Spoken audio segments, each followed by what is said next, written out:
Well, good morning, everyone. Thank you all for attending. My name is Monty Niddle. This is Jim Curran. We're with Harbor Financial. And before we get started, we're just going to go over the handout real quickly. The first sheet, the readiness assessment, we'll go over that in about 3 slides. You don't have to worry about that. And the second is just a workshop evaluation. Jim and I really do take that seriously. We revamped the presentation a couple times to try and make sure that the information is both digestible and adequate for today's presentation. And at the bottom, you'll note that we do have an email list. It is designed for primarily parents, but also people that are impacted by the special needs community. If you want to check that off, it's something we send out probably around twice a month typically. If you want to meet with us, check at the bottom, but we are not going to contact you unless you request us to.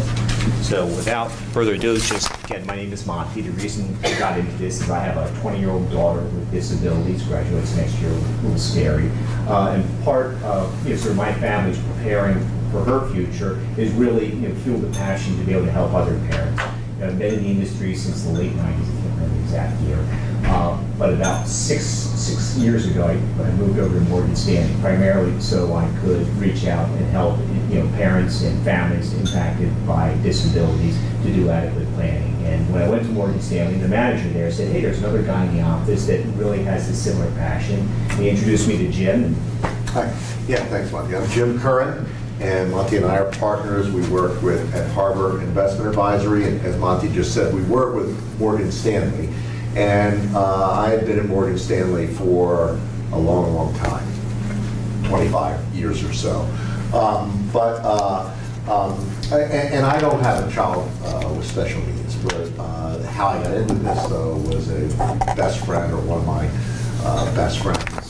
Was diagnosed with multiple sclerosis in his early 30s, and he became 100% disabled. And I explored, what do we do here so that he can get government benefits but not have all his money spent down. So I researched that, began a relationship with an attorney that, we'll talk about attorneys here, that specializes in special needs trust.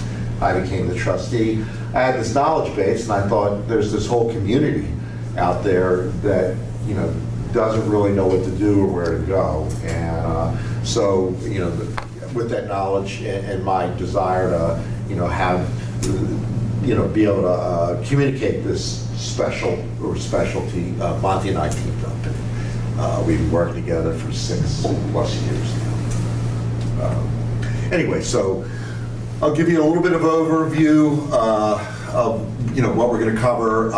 What really we're doing is traditional financial planning, but just with an extra added element that other families might not have, is the wanting to have a special needs component to it, which at the end of the day, or cut to the chase, is to plan for way down the road when you're no longer able to care or no longer there to be there for your son or daughter, that they, from a financial perspective and for a care perspective, can continue to live at the standard of living that they've been accustomed to throughout their entire lives. And most times it's just one nest egg, all right? And one savings is a result of 401k savings, other savings, life insurance perhaps, and fortunate enough, some inheritance maybe, and that nest egg has to serve multiple functions and goals. I just alluded to being able to fund a special needs trust after you're gone. Secondly is most parents would like to retire before that occurs someday. And if it's a younger family, there could be other siblings where there needs to be some education. So then Monty actually will talk a lot about the letter of intent. And just to put this in context, all of this is meant to occur without in any way compromising the government benefit that your child is entitled to, but then having some other source to supplement the government benefit, because the government benefit is not really, going to take care of everything. So, and then we're going to get into family dynamics, okay? And family dynamics is broad. It means siblings, it might mean grandparents that make well-intentioned mistakes in terms of leaving money to your child that would in turn compromise the government benefit. And then I'm going to give you a little bit of homework that you can do on your own before you would see an attorney or any other sort of professional. And we'll finish up with that homework assignment. So, Okay. Monty. So in this slide, we're going to just say, where are you and where do you ultimately want to be? So if you pull out this sheet, self-scored, we'll need to see this. Okay, the first item is government benefit eligibility. So if your child has disabilities, prior to the age of 18, you can apply for SSI, and based upon the parents' needs at that point in time, ability to determine whether they're eligible or not. Once they're 18, in the eyes of the government, your child is an adult, and assuming that they have a documented disability, they will be eligible for SSI. However, one of the gating terms when they're adult is whether they have $2,000. That's sort of the arbitrary number that you've drawn in the sand. So if they have over $2,000 in their name, they will not be eligible at that point in time. So the way we want to score this is if you have $2,000 more in your child's name, that's a 0. If your child's receiving benefits, that's a 2. If your child doesn't receive them but is eligible, then that's a 1. Meaning that you haven't started the process, 15, 16, 9, whatever, but you don't have money in your name, then you get a neutral score of 1. The next item is really doing a financial plan, as Jim said, kind of understanding what are your goals and how are you going to save for your child. If you haven't started the process, that would be a 0. If you've done the process, it's up to date, and you're on top of it, that's a 2. If you're kind of somewhere in the middle where you met with somebody and you kind of have a vague idea, or you did it 5, 6, 7 years ago, that's a 1. The next item is legal and estate planning. And most people think of legal and estate was that mom and dad have to have their wills updated, and yes, that's true. But as we're going to talk about other savings vehicles, whether a special needs trust or a pooled trust or an able account, some type of savings vehicle for your child. So if you don't have any of that done, that's a 0. A lot of times, moms and dads do have wills updated, but they do it maybe right after the first marriage. They're probably not up to date, and certainly if it was done prior to you understanding you have a child with disabilities, they probably need to be updated. But you can score yourself a 1 on that. And if you've had your wills updated, have a savings vehicle set aside for your child, you can go ahead and give yourself 2 points as long as they're current. And by current, I mean within the last 3 to 5 years. A letter of intent. Does anybody know what a letter of intent is? Got 1. Okay, well, we're going to talk about that in 5 or 6 slides. Basically, just a quick overview. A letter of intent really came out of the elder care area, and it's a way to convey how is your child used to being cared for and how do you wish that, how are they accustomed to being cared for. It's not a legal document, it's just a document to help that if you can't be the central caregiver, somebody can kind of read through this and understand who your child is and the type of care they're accustomed to receiving. See, a couple people didn't know what that is. If you don't know what it is, haven't started, obviously, that's a 0. If you've completed, it's up to date, it's a 2. If it's in process, 1. And so after you've done the first 4 steps, sort of the last step, and one of the most crucial steps is communicating the plan. And again, if you haven't, you've got a bunch of 0s and 1s, the first 4, odds are pretty good that you're getting ready to get started on the communication. So if you haven't done anything, it's a 0. You have sort of a vague sense and you've kind of done some communication, 1. If you've really kind of had that team in place and communicated, people have the documents, great job, that's a 2. You break it all down, you sum up your columns. If you've scored 0 to 3, well, we're going to give you some information to help you kind of start moving over. If you're in the 4 to 6 category, you've done a great job, but it's time to kind of finalize that. And if you're in the 8 to 10, I'm not sure why you're here, but I hope we can give you 1 or 2 nuggets of information today. Monty and I have put together a 4-step process in terms of this planning. You know, they say that your probability of succeeding is greatly enhanced if you have a plan, as opposed to just a vague feeling of what I'm going to do next. And, you know, Monty went over that scoring system, and really the scoring system is categorized and simply, have you done anything? 0. Are you in process? 1. You know, have you completed? 2. And so completed and process and a plan is all about getting it started and getting it done over a period of time. Nothing has to be, it's not all, doesn't all have to be done yesterday. It's just as long as you begin, and once begun, you can begin to check things off the list. So the first aspect of a financial plan is defining who you are and what your objectives would be. And so you have your child with disabilities, and the end objective is that there be a funding of a trust for their benefit once you are no longer able to care for them. And then, in fact, as I alluded to earlier, as a younger family and there's other siblings, the goals might be, I need to have some sort of college fund, either building or available. And then mom and dad, and the goals there would be really retirement. And that can, entails what age would you want to retire? 62, 67, whatever the case may be. Some people continue, all the way up to 70 to work. And then, what's inherent in that is, when do I take Social Security? When I retire, how much money am I going to need? To live the standard of living, and then also provide for my child with disabilities. So goals have to be established. Monty. Okay, so if you have the goals, you know where you want to go, then you have to take a look at the what you've accumulated and the assets or resources you're going to have to generate that income, to see if you have enough money to retire, to fund in the end a special needs trust. So you have to take an inventory of that. And, so what would that be? Well, inventory of assets and liabilities. Okay, assets is what you own, your 401k, any equity in your house, any savings, and liability, what you owe, all right? A mortgage, or credit card debt, or a car loan. So at the end of the day, you hear, well, what am I worth? And in terms of dollars and cents, it's what you own minus what you owe is what your net worth is.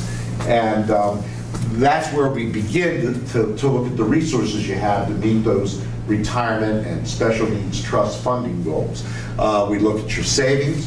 The best way to save is through an employer retirement savings plan, a 401k, or there's other types of 401k is what most people are familiar with. And the reason that is absolutely the best way to save is because it's never in your hands. It's removed from your paycheck before you ever get it. That's like a tax, except that this is a tax that instead of getting instead of having it paid to the federal or state government, it's paid to you. It's paid to an account in your name. Best way to save.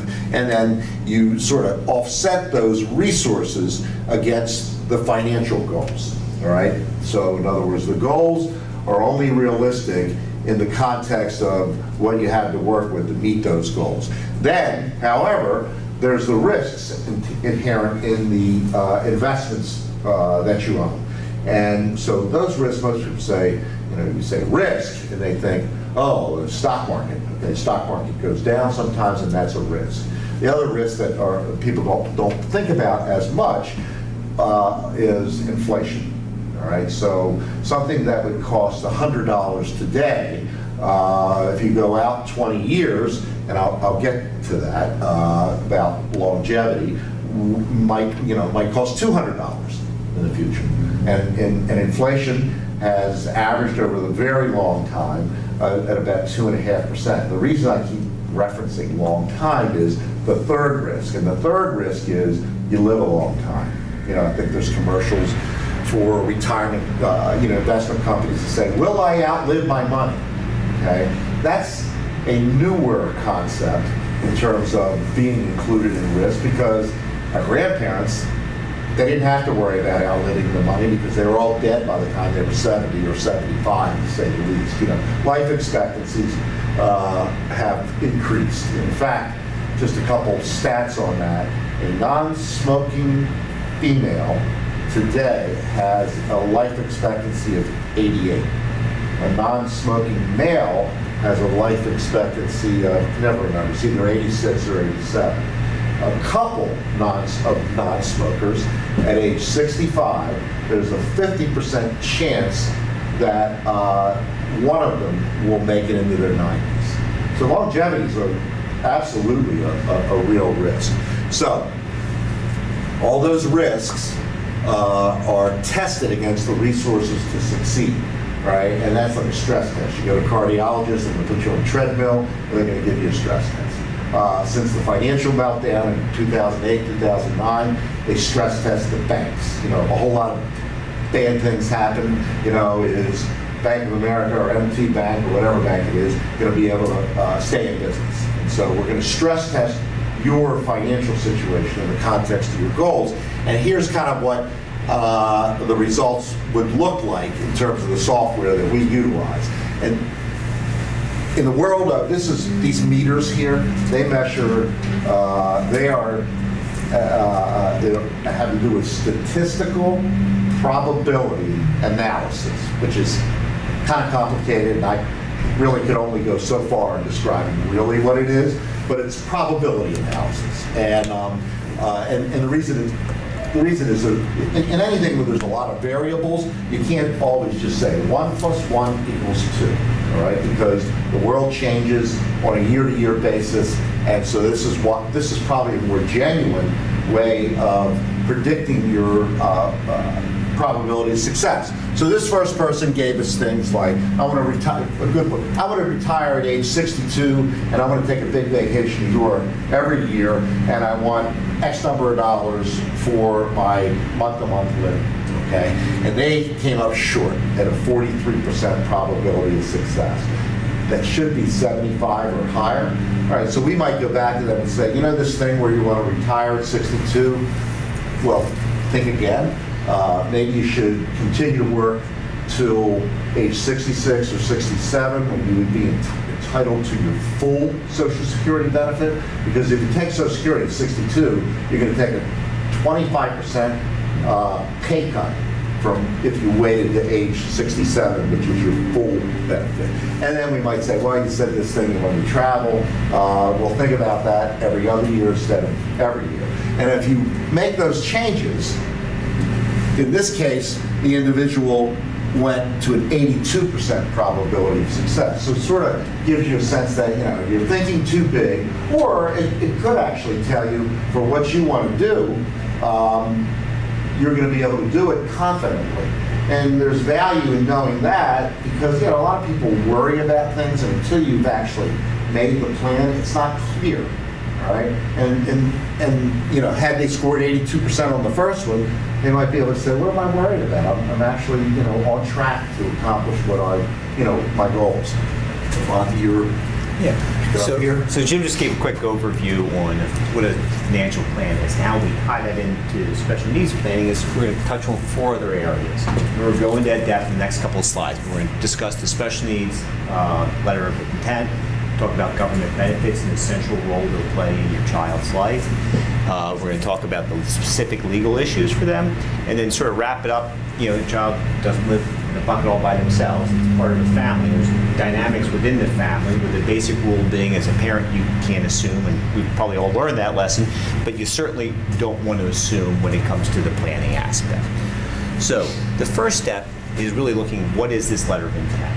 And as I said before, letter of intent really came out of elder care. If you think about an elder care, that an elderly relative that had to go to have some type of care, a memory center, and so forth. One of the central issues is communication. It's very difficult for them to kind of communicate, you know, sort of their aspects of daily care needs, wants, etc. What the letter of intent is it's assembled by parents or the caregiver now. It's designed to put some things in place, both facts and also really specifics about the child. So in the event that they can't communicate, you know, there's somebody who's a caregiver who kind of has that information there. So in the fact section, you know, we call sort of the Joe Friday, and we actually have a template at the office. If you want us to email you one, just write LOI on your survey, and we'll email it to you. But the first part is really about doctors, allergies, you know, just keep people in their child's life. Pretty simple stuff that takes a while to fill out, but mom and dad would be easy.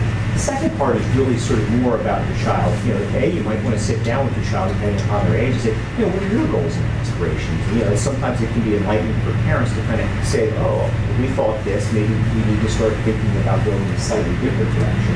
So you read that your child does, you know, is communicative, you get involved in that process. Other aspects of it are, if your child does have sort of behavioral issues where they're getting upset at something, it's difficult to always kind of understand the crux of that.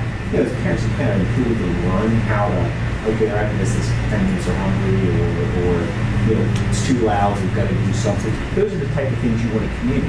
Imagine, that all of a sudden you got sick and you couldn't be there, in the hospital or wherever. Somebody else were walking that door that isn't familiar with your child. You want to put down some clues and aspects about the type of care that your child's accustomed to receiving. And then also things that they like to do. Who their friends are, things that they don't like to do, hobbies. So you're really trying to let somebody know who your child is and what are the things that make them tick. It's not a legal document. So, things in there don't have to be followed. It's really sort of a care overall guide. And once you've assembled this, you really kind of realize, as a parent, if you haven't already realized it before, that you wear a lot of different hats.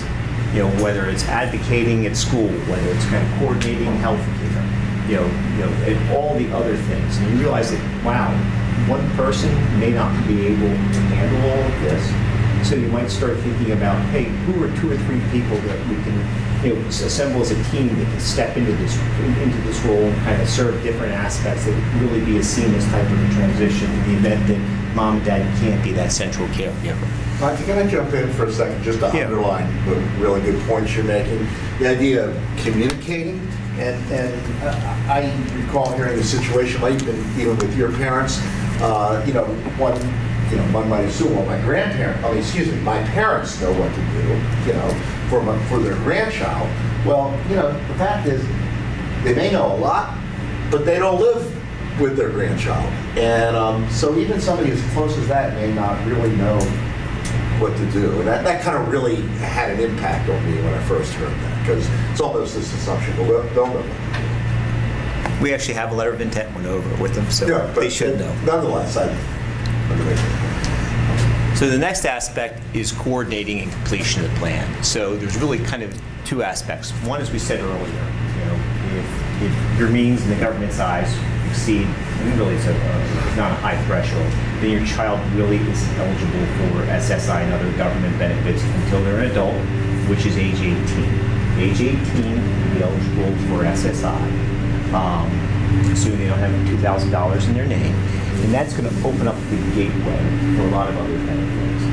Medicaid, you think, well, my child doesn't need Medicaid, I have my insurance. Well, maybe your insurance goes to their 26, then more. So really kind of maintaining eligibility for SSI will open up the gateway for Medicaid, housing, transportation, and a lot of other benefits that they're entitled to once they reach the age of 18. So maintaining that is very important. Other things you might want to take a look at are seeing an attorney, as Jim alluded to early, an attorney who really has a focus. And a lot of times it's either disability/special needs or an elder care. They're very similar in that sense.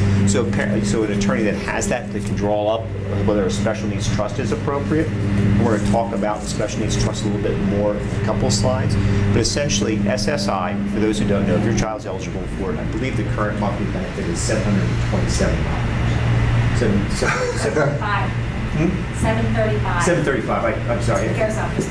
Well, yeah, went from 733 to 735. Big raise. And it was off by a little bit. So 735, I think as a parent, well, 735 is not necessarily going to be sufficient to keep their lifestyle the way they're accustomed to living. That's where other savings vehicles jump in there, and whether it's a special needs trust, a pool trust, an able account, these are other vehicles that can help provide assistance with the government benefits. And then lastly, as your child becomes an adult at the age of 18, there's healthcare issues and financial. Remember, your child is an adult at that point in time. If anybody in the room has a child over 18 and is trying to call the hospital, and if your child's nonverbal, good luck, because they don't have to speak to you. They really can't speak to you unless you have a guardianship or a power of attorney. So seeing the appropriate attorney to help guide you through the process is very important. And on the flip side, a traditional financial plan, as we've said, that involves mom and dad having updated wills, medical directives, and powers of attorneys. And then once it's all assembled, doing a beneficiary review, and that's going to be something Jim's going to talk about at the end. It's something you can all start going home and looking at today. It's very easy to do. All right, well, Preserving government benefits, that's underlying everything we're talking about here today. And so, you know, it says do no evil, and I would add the road to hell is paved with good intentions. And those good intentions would be through one way or another, say a relative makes a gift to your child, which then puts this no more than $2,000 in your child's name. So say you had an account with, you know, $1,500 in it. Grandparent says, you know, hey, here's a really special gift, $1,000. Now the child has $2,500. So you've broken through that $2,000 barrier, and that's going to impact the government benefit. All right, so you don't want that to happen. When we talked about communication earlier, that's really important, because let's just say there's a grandparent who's had a life insurance policy for 40 years, all right? And it's a whole life policy. They know that they no longer even have to make premium payments on, and it's got a death benefit of $20,000, say. And they say, I've got a great idea. I'm going to leave my grandchild that $20,000. I feel really good about what they're doing. All right, well, it turns out it's like a terrible thing to do, because the grandchild's going to lose the government benefit for whatever period of time that would be. And so communication, you know, would have gone a long way. Not that you could say to your parents, you know, the expectation you're going to leave my child money, but just in case you're thinking about something like that, you know, we are setting up a trust. And by doing that, anybody that would want to contribute money on behalf of the child, you would leave the money to the trust, not the child, because my child would lose government benefits. And then Monty talked about the SSI, which is the gateway to all these other benefits, especially Medicaid come 26, if up until that point, as Monty said, you know, they had been on your employer, or the insurance you have through your employer. So, figure $2,000, not a lot of money, $775 may not be sufficient. How do you augment and save for your child without going down the long trail and burning the government benefits? The newest way is ABLE accounts. And ABLE accounts are very similar, if anybody's familiar with the college savings plan of 529. You put money in there for your child. It grows tax-free, and as long as it's for qualified medical expenses, it can come out tax-free. So it's a great vehicle. The other two items are pooled trust and special needs trust. And it's really important to note that whether it's a pooled trust or a special needs trust, it's not your child's money. The trusts are their own entity. However, they have to be used for the child's well-being. It has to just be used for child. It can't be used for any other purpose until the child passes away. So what is a pooled trust? And the largest one in Maryland is the First Maryland Disability Trust. It's really kind of a one-stop shop. You can go set up a trust for your child. They manage it for you. They'll act as a trustee. And we can talk about trustees in a couple of minutes. Do anything, record keeping, tax reporting, take care of all that for you. The other ideas that are a little bit more flexible are special needs trusts. And special needs trusts, there's two kinds. And the difference is how it's funded. So if your child was hurt in an automobile accident or had some type of a medical lawsuit when they were young, then money was awarded to them. That's their money. So that money is then put into a special needs trust. That's titled a self-settled trust. In other words, it's their money going in there. Or as Jim said, you know, well-intentioned grandparent that all of a sudden left money that you either have to spend down or put into a trust. It's the child's money at that point in time. Has to be put into a self-settled trust. That's different from a third-party trust. A third party is anybody other than that individual puts money in. Mom, dad, grandparents, friends, relatives, whomever. And where this becomes important is really in two areas.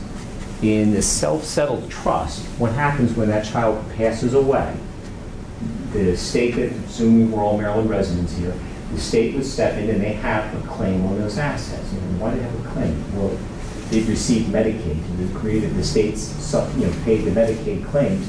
They can be made whole in that. And so if you imagine you have a son or daughter that lives a long age to 87 or 88, as Jim said, that's a lot of insurance money that's been used in their name, big sum. So likely the trust isn't that big, so usually there's not going to be any assets left at that point in time.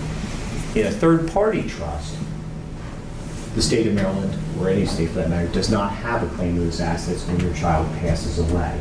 And where this becomes important is in terms of, Jim's going to talk about family dynamics and estate planning. You can name siblings, charitable entities, whoever you want is the beneficiary after your son or daughter passes.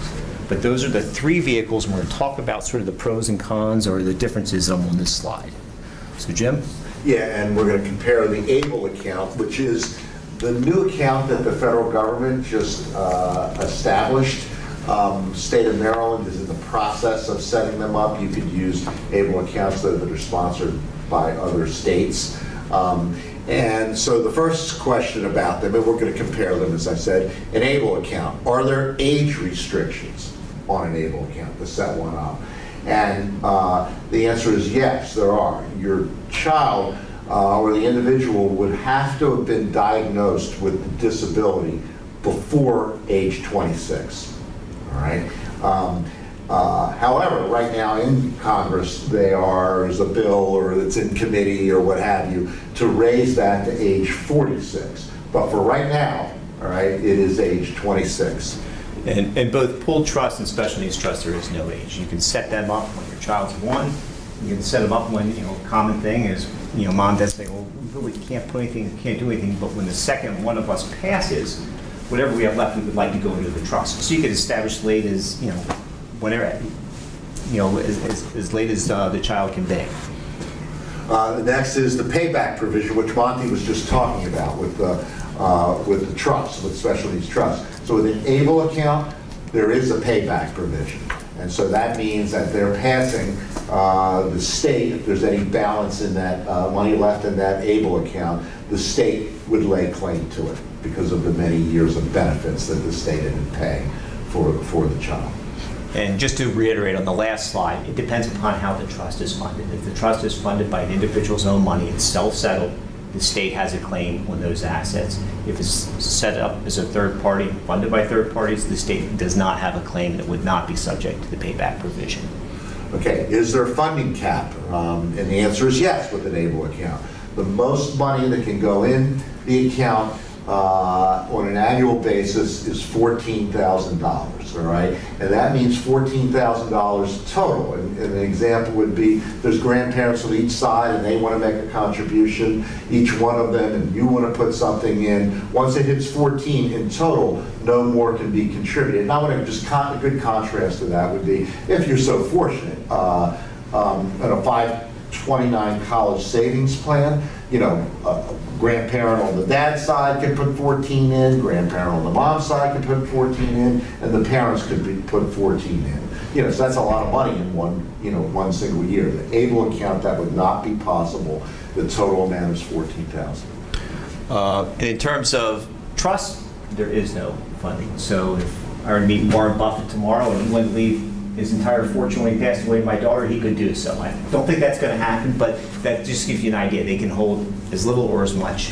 There's no limitations. Right, just to circle back to that limitation, say it was a life insurance policy, all right? Well, only, the benefit, say the benefit was $25,000 again, only 14 of it could go in that ABLE account. The balance, you would not want to go to the child, would perhaps have to go then to a special needs trust.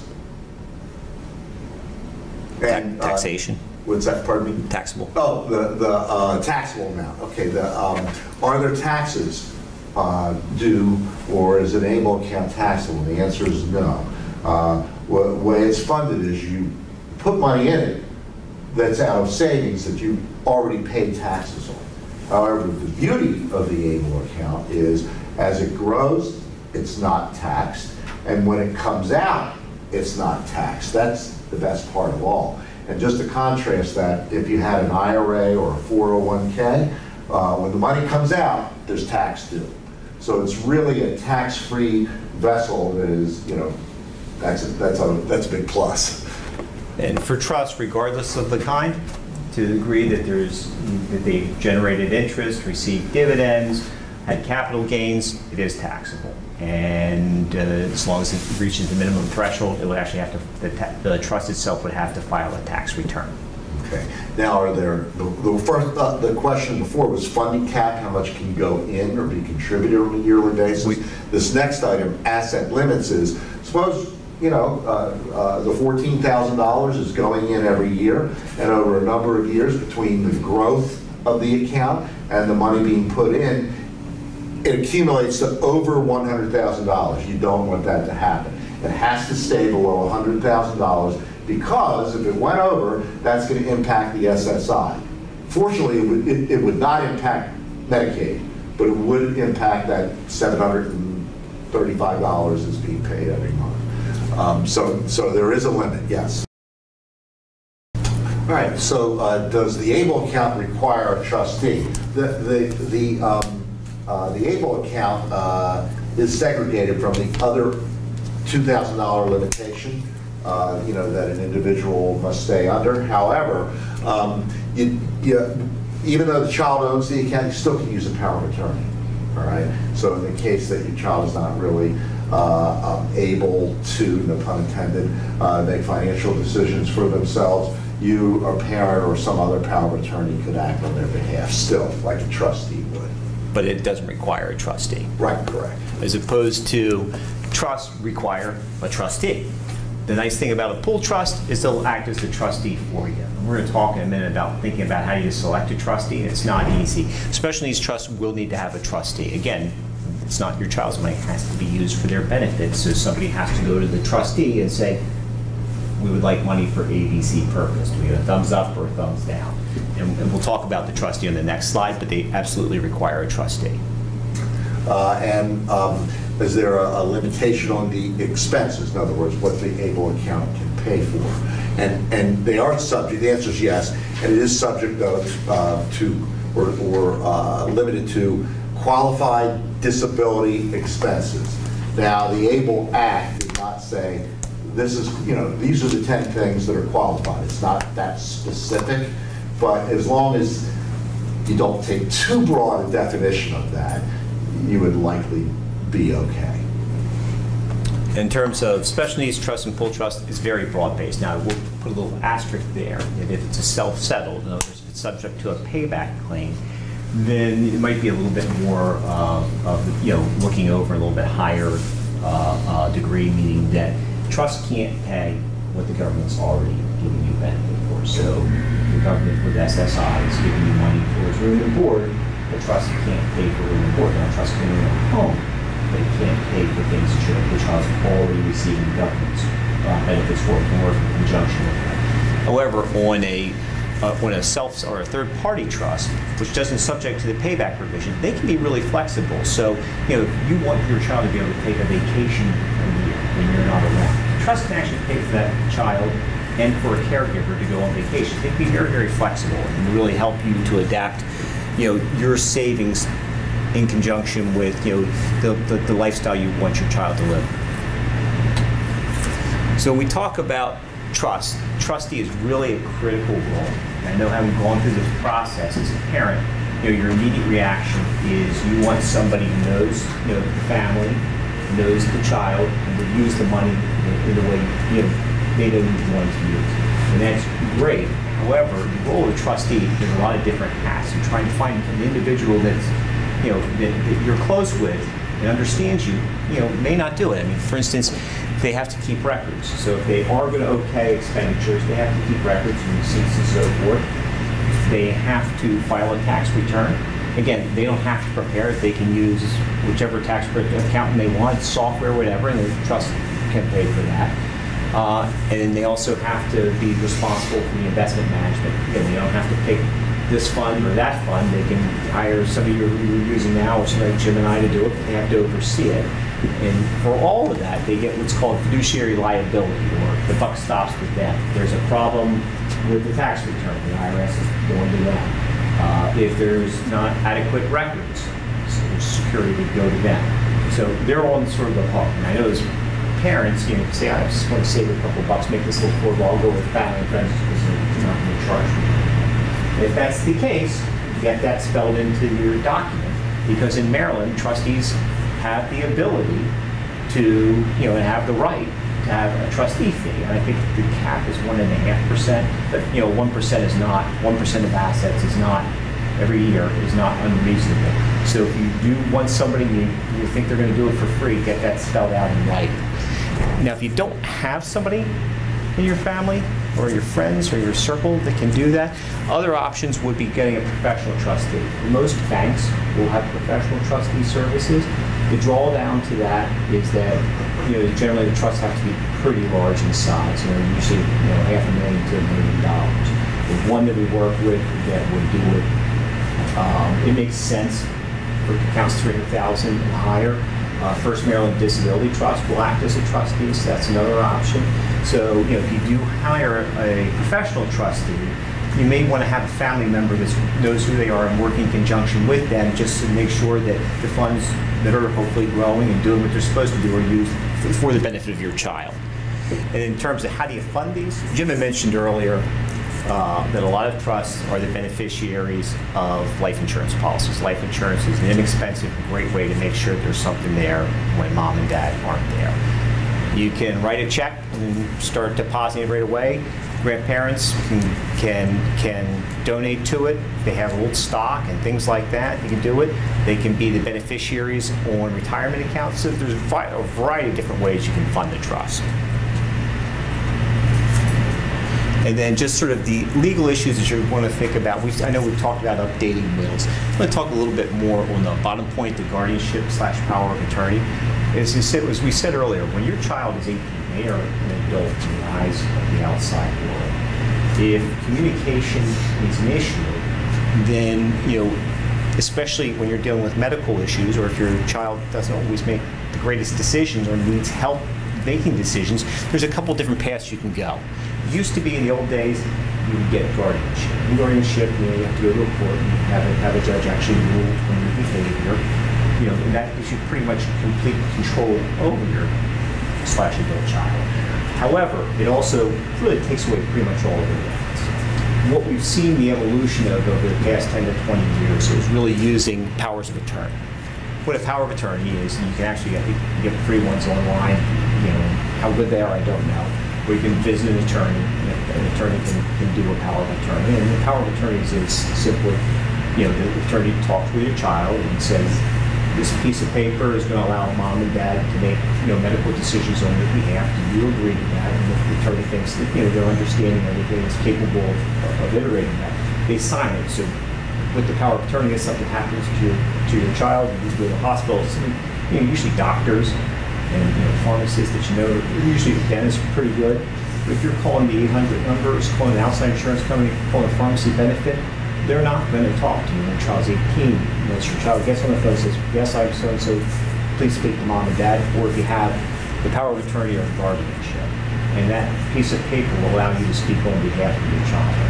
And then sort of another way is if your child is capable of making their own decisions but needs some assistance, it's sort of a supported decision making. And that really is where one of the parents or a trusted person is sitting in the room kind of explaining, this is what the doctors said, what would you like to do? And really kind of breaking things down in English form. So those are some things you're going to want to, as you get closer to 18. All right, let's talk a little bit about family dynamics. And so the key word there is communication. And communication is the antithesis, you might say, of assuming, okay?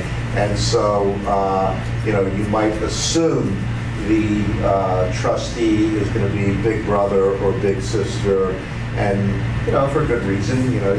The big brother or big sister is spent their lifetime as part of your child with disability throughout their lifetime, and they love them and care for them very much, and you would think naturally they would want to fall to assume that role. But that's not a good assumption to make.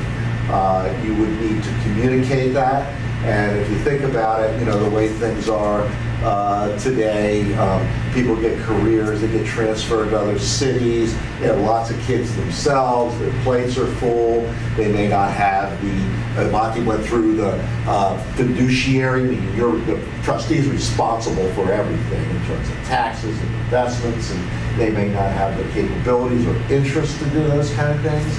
And, you know, the last thing, you know, you want is for, after you pass, you know, the family's sitting in the lawyer's office, and the lawyer starts telling them what the will, you know, says, and, you know, to find out then is not a good time to find out, all right?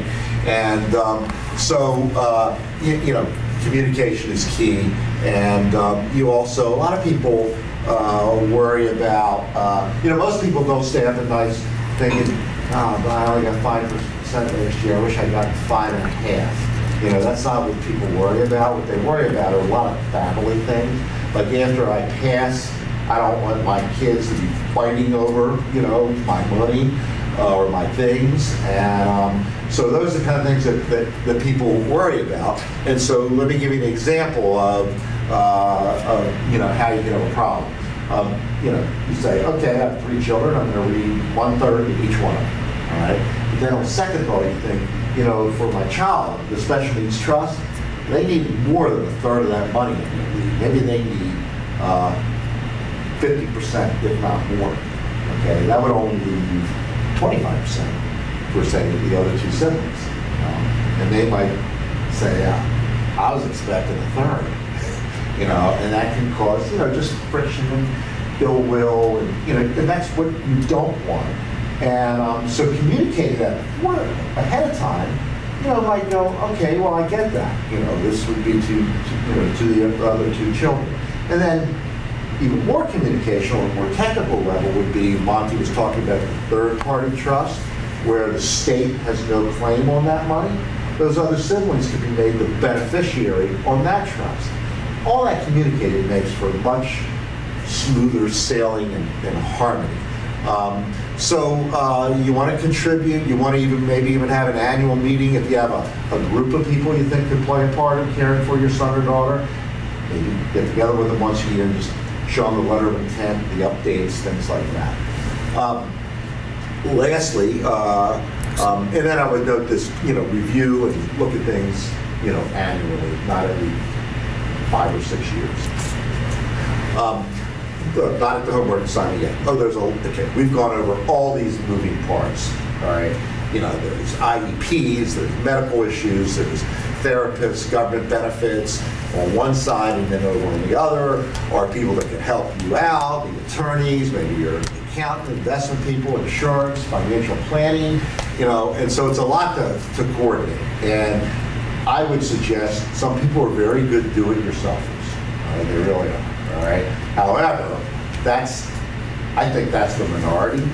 Most people, I think, to get started and follow through, they need somebody to partner with them getting this done.